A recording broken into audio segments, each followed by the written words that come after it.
Well, all right. Welcome to Let's Cross Together, a podcast with with yours truly, the mental health pastor, Fernando Cottrell. I want to thank you for tuning in once again. Trust that everyone had a great Thanksgiving with family and friends, and time to refresh and kind of reflect and just kind of chill for a little bit. So I know I did, and appreciate all of you who sent out texts and messages to me, wishing me a happy Thanksgiving. So today we're going to talk about something that I believe is very, very interesting topic. I think it's one of those topics that we all need to hear, especially in this time which we live of mental health and trying to improve our mental health. And so we're going to be talking about today, overcoming emotional fatigue. Overcoming emotional fatigue. We all experience it. We all go through it. And when we talk about fatigue, we're not necessarily just talking about just regular 8 hour a day tiredness where you work hard, you come home. Fatigue is happens over a period of time.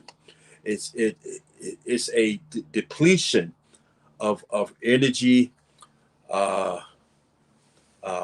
peace, and so over a period of time we begin to experience extreme tiredness that comes from exertion, emotional, physical, sometimes through illness.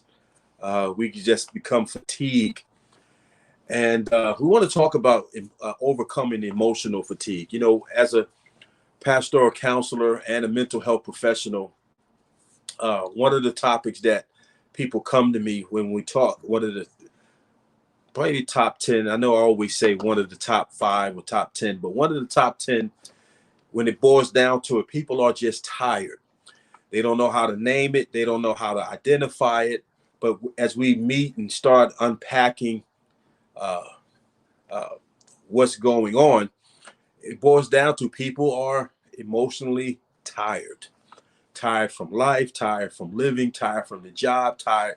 It's just stressors and all kinds of things that are going on. And we're not stopping or we're not relaxing. And so when we don't do things to help counter it, we really can't really identify our issue. We know that things are happening to us, but we can't really identify it because we're constantly moving.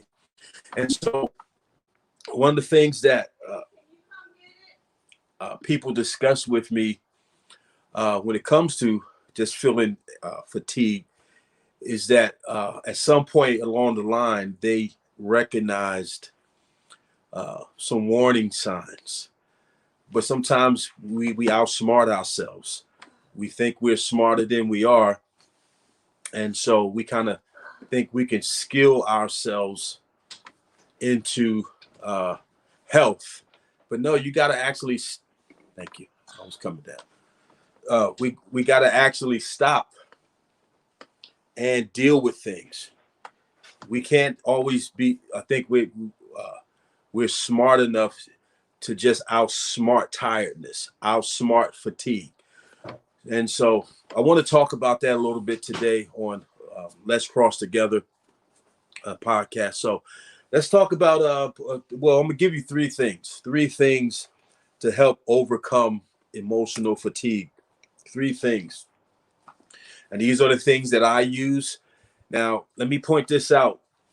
Everything that I discuss on these podcasts really are things that I've overcome or overcoming, but I'm in the process of dealing with. I never want to be a counselor or a person that just simply talk about things that I'm not moving towards.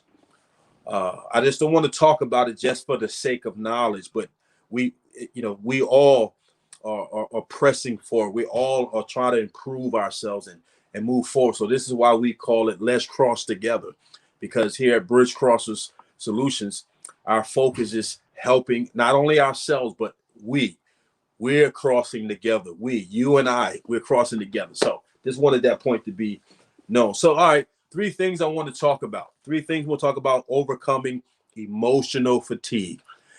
Let me ask this question first. You ever just felt so tired, so drained, and you know, and it seems like it just happened it happens all at once. You ever just come home and it's like, oh my God, I just can't.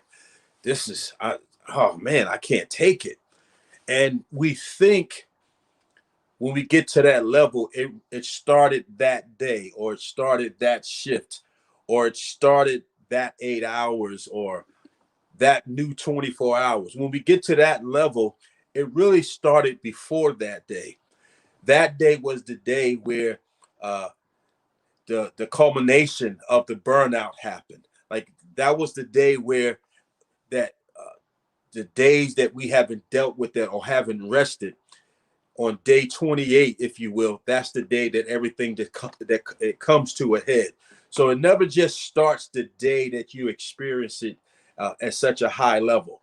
I just wanted to say that because sometimes when we experience burnout, extreme levels of stress and anxiety, generally it has a starting place before it gets to the high place. There is a low place before it gets to the high place.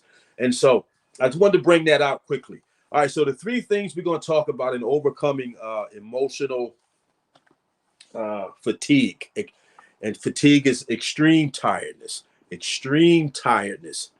It's an extreme depletion of energy. So this is not just regular tired from a regular day, just worked hard. This is a buildup when we get to fatigue, and it begins to impact our decisions and our emotions and our perspectives and our perceptions and how interacting with others.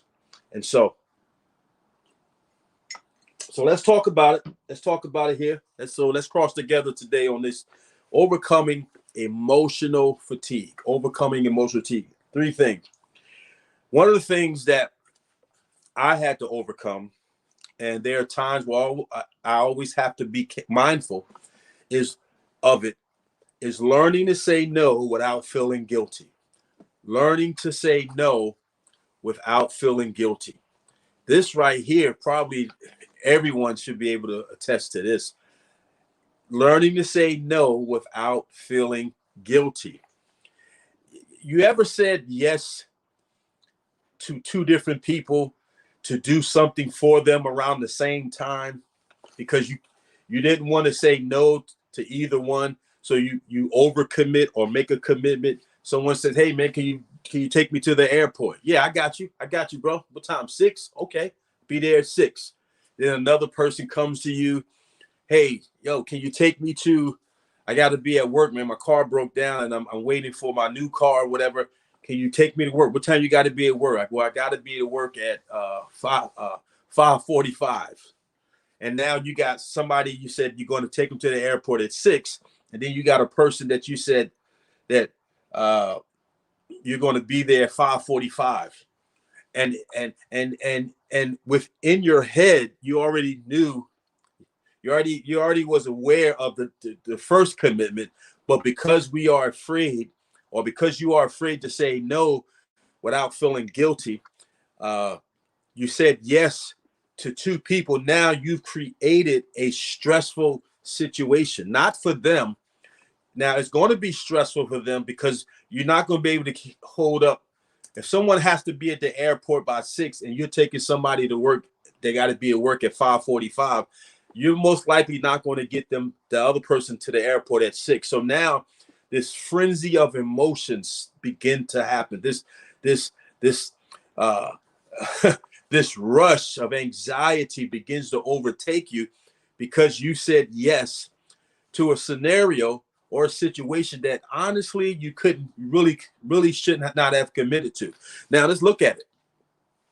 Now it not only impacts you, but look what happens when it begins to bleed over to the other person. Because now when you get around that person, maybe you got to be at work at 5:45, you're rushing them.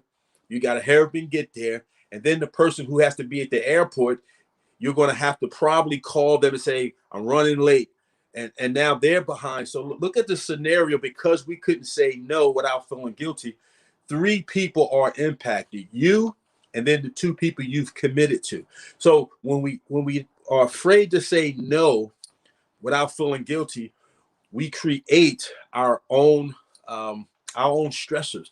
Many times we say, "Oh, I don't know why I'm stressed," but if we really look at it, we create a lot of things that provoke triggers. We create scenarios that really compete with our peace. And so, learning to say no without feeling guilty, you have to just. Let's talk about that real quickly, because we got 2 more we want to get to. This is a big one, though. I really love this one. Learn to say no without feeling guilty. This is one that took me a while to really master. And there are times where I have to be really careful and just really discern the scenario. So I make sure that I can actually do it and do it well. Make sure I can fulfill it and I can help them, or even help myself. Making sure it's a true yes and not a yes to help them out of guilt. And see, I don't want any more guilt yeses, because that creates anxiety, that creates stress. And so, real quickly,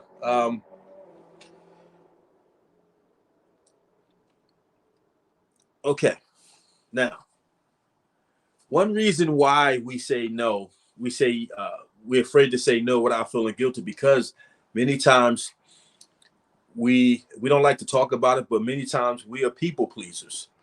We look for approval, we look to be liked, we look for acceptance.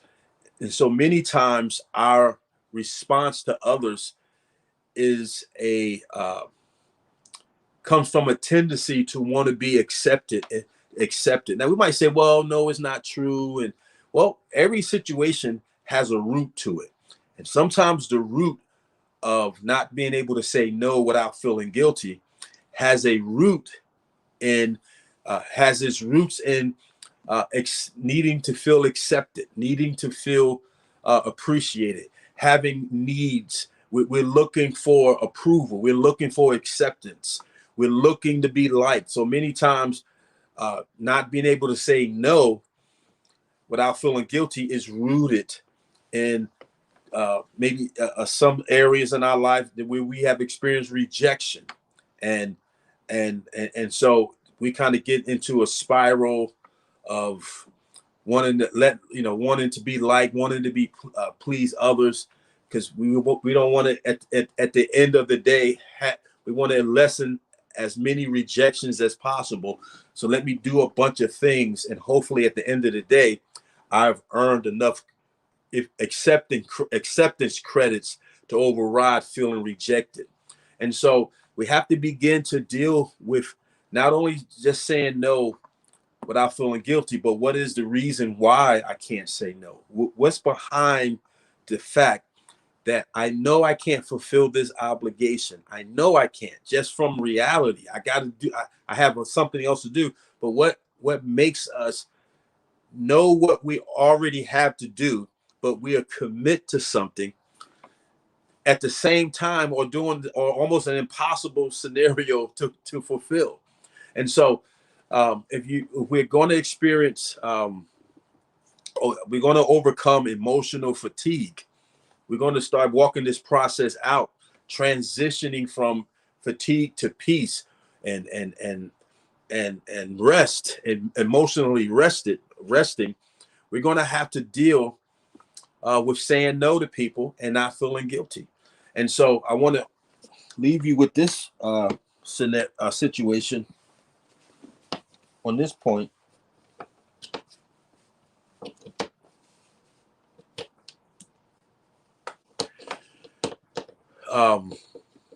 Ask yourself the question: what is what is behind my saying yes?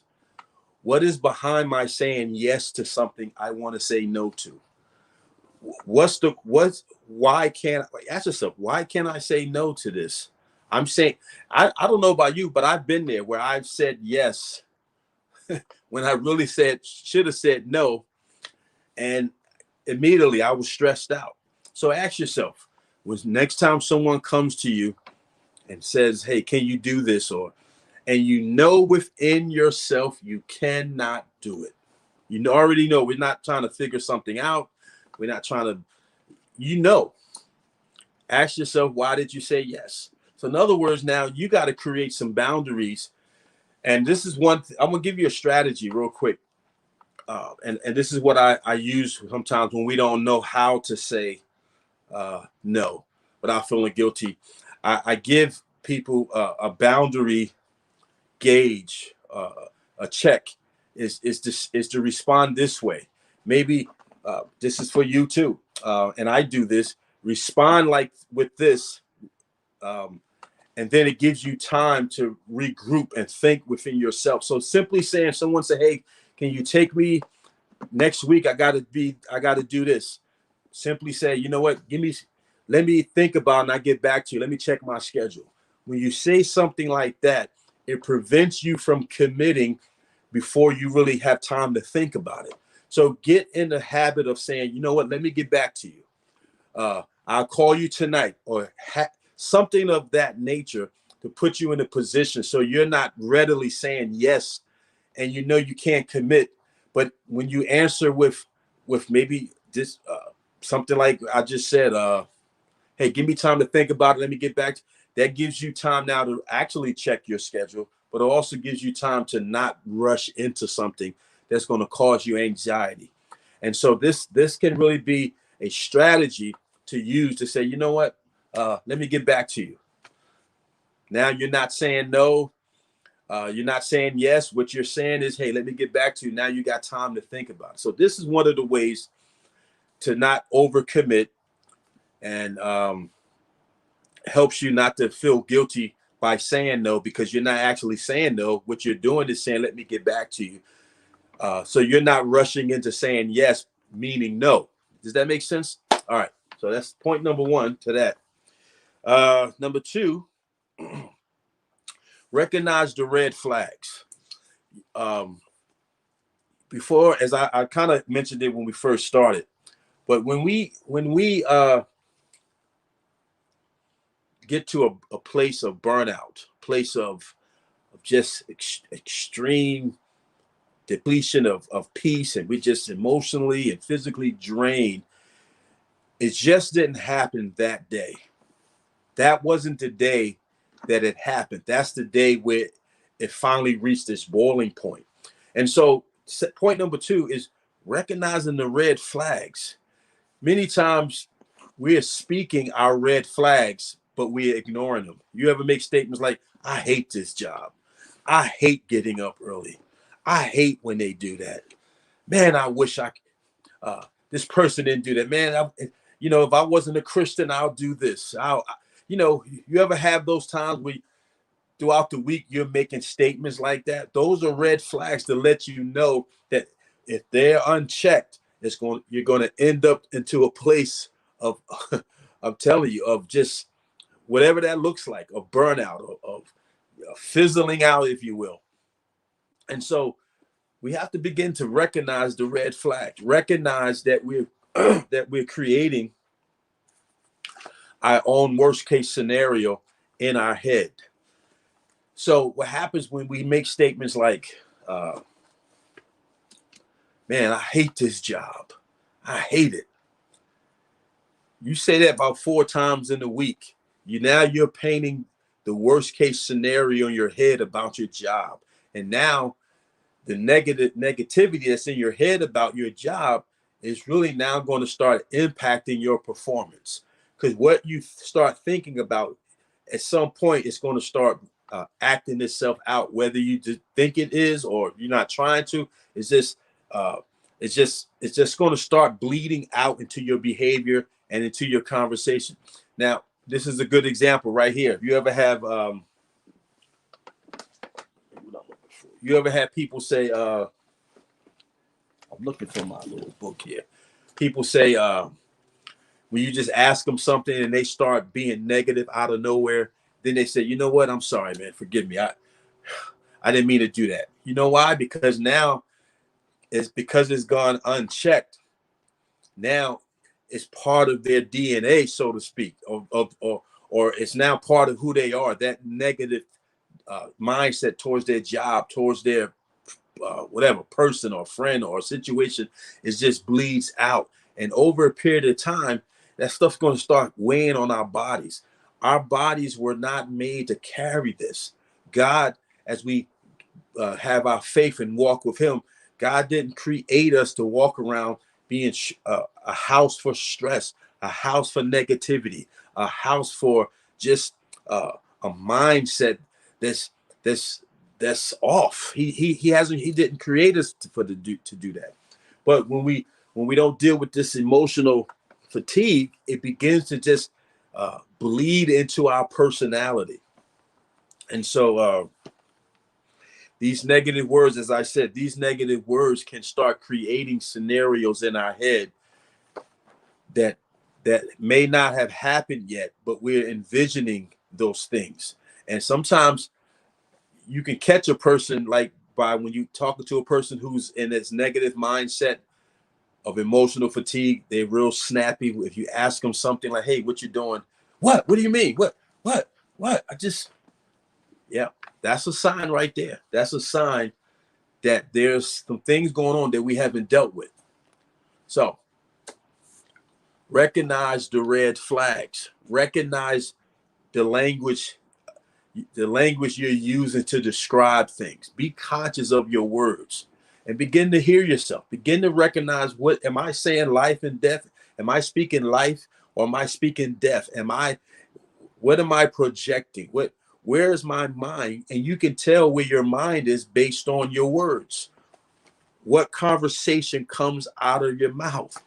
And if it's negative, if it's a negative conversation, it's going to begin to bleed. That stress of that mindset going to begin to bleed. It's going to begin to carry that in you and on you, and you're going to become frustrated. So recognize the red flags. I was looking for, oh, here it is. Looking for my word here. This is a scripture that I love. Wanted to read. This is what helps me. 2 Timothy.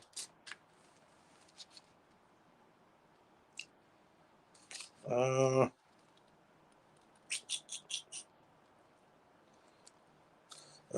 am I? Philippians. I can't think of where it is.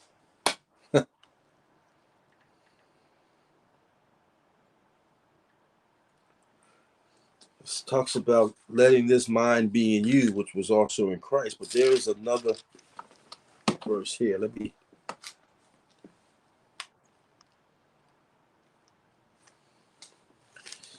Here it is.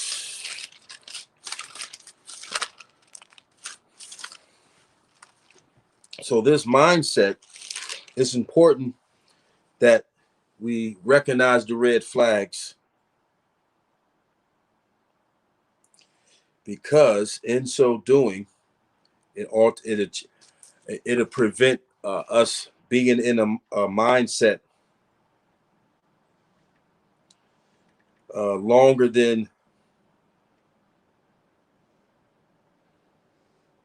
Philippians, right? Longer than we need to be. Because when you stay in a certain mindset longer than you need to be, your behavior begins to act out differently. That's why I say if we can catch things early, we can begin to catch things early enough and not let it get into our behavior and get into the core of how we think, we can save ourselves so much anxiety and stress. So this is a verse here that I use. It's Philippians 4:8 says, it talks about us meditating. See, meditating helps reflect or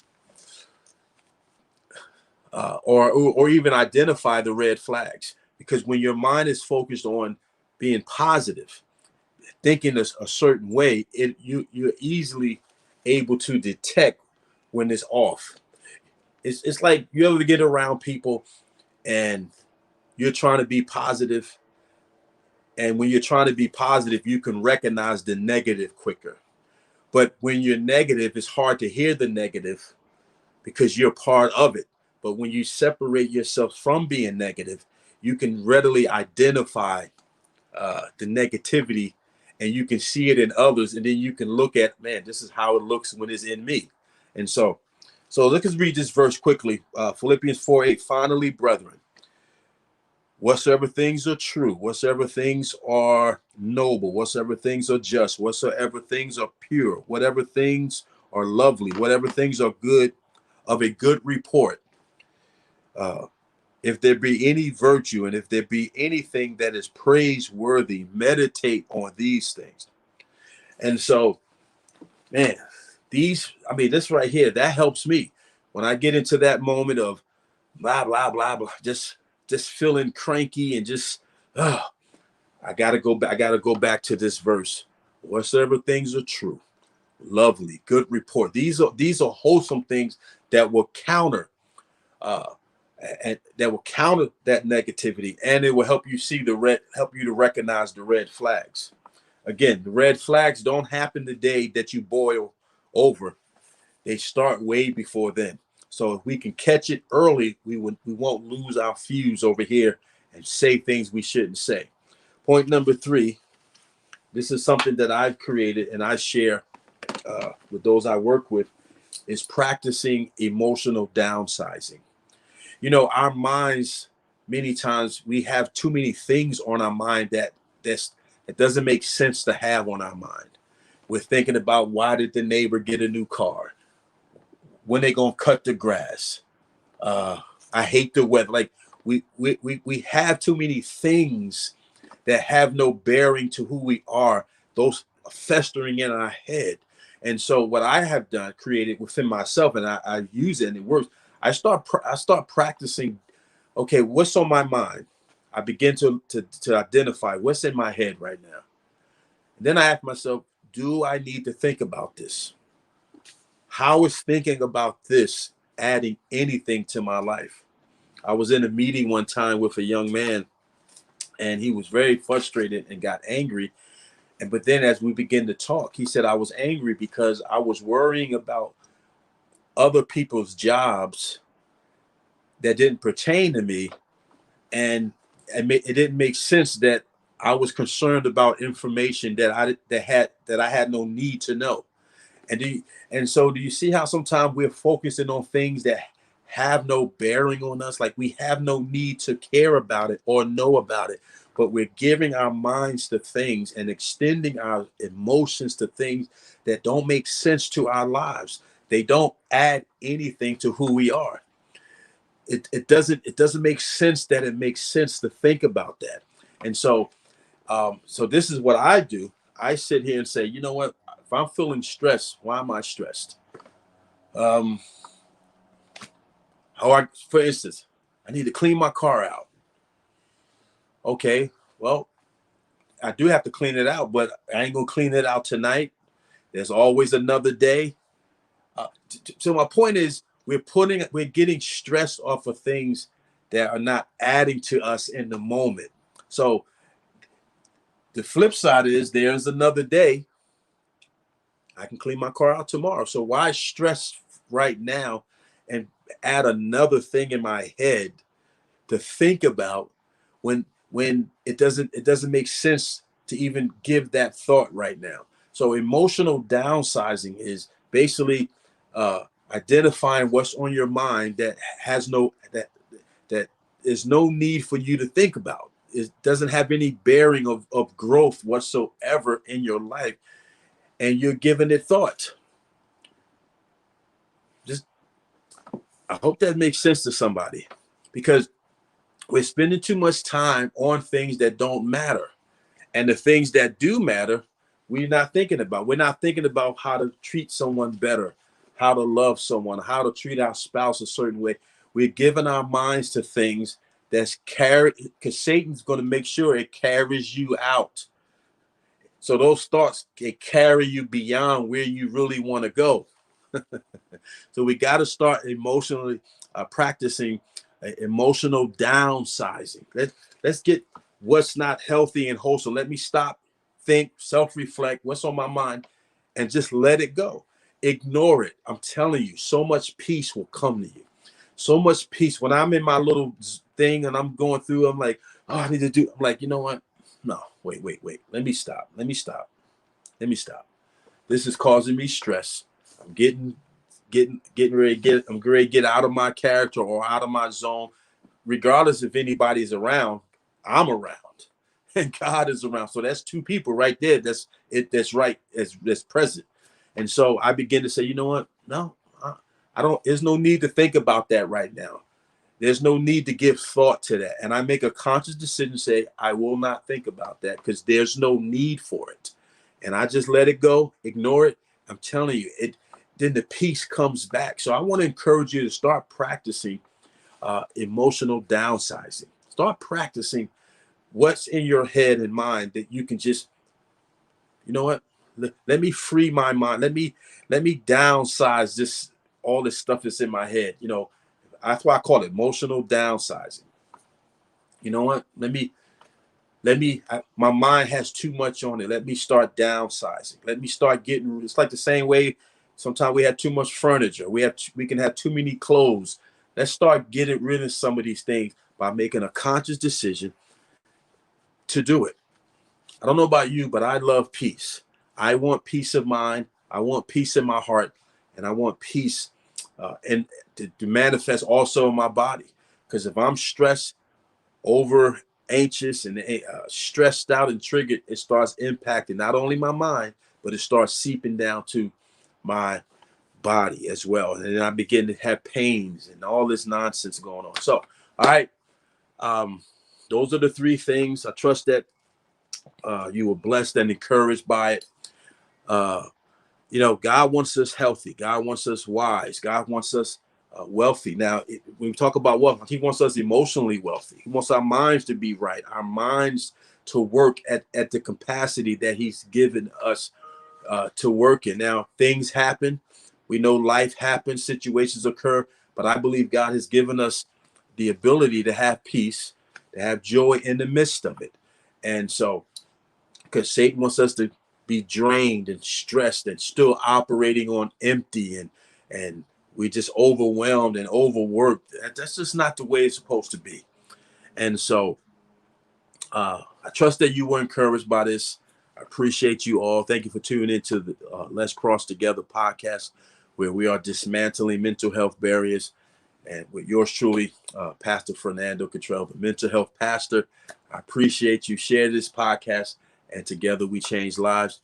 Like and subscribe. We're kind of changing some things around a little bit on our YouTube page. Kind of just arranging some things differently. So like the page, share it. I'm building up the subscribers to it. So appreciate you, and God bless you. Oh, let me say this real quickly. We have an event coming up. December the 11th, Reclaiming Your Mind. And we're going to have some great persons here, professionals in the field of mental health and serving others. And we want you to be a part of that from 11 to 1. And we're going to be really talking about how to reclaim our mind. We're going to have talk about clergy a little bit, pastors. Where do pastors go and take their issues?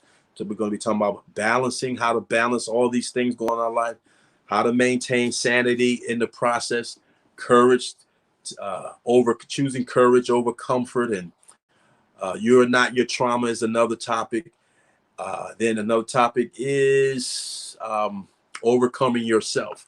And I tell you, it's going to be a great time of sharing and inspiration. And it's free. We're going to be coming on live. But I just want to give you a heads up. I will be talking about it between now and then, sharing more of spots, giving shouts out to it, and giving you more information about it on other social media platforms. So it's a free thing, free event, Reclaiming Your Mind. Got some great professionals that are going to be coming on in the field of helping and serving others. And so I want you to be a part of that. That's December the 11th, 11 o'clock. We're going to be live here on YouTube and a couple other social media platforms. So I look forward to you all being on there send in your questions if you have questions you want to ask prior to it. But anyway, I'll be sending that out between now and then. And appreciate you all. God bless. Mental Health Pastor Fernando Cottrell. Peace.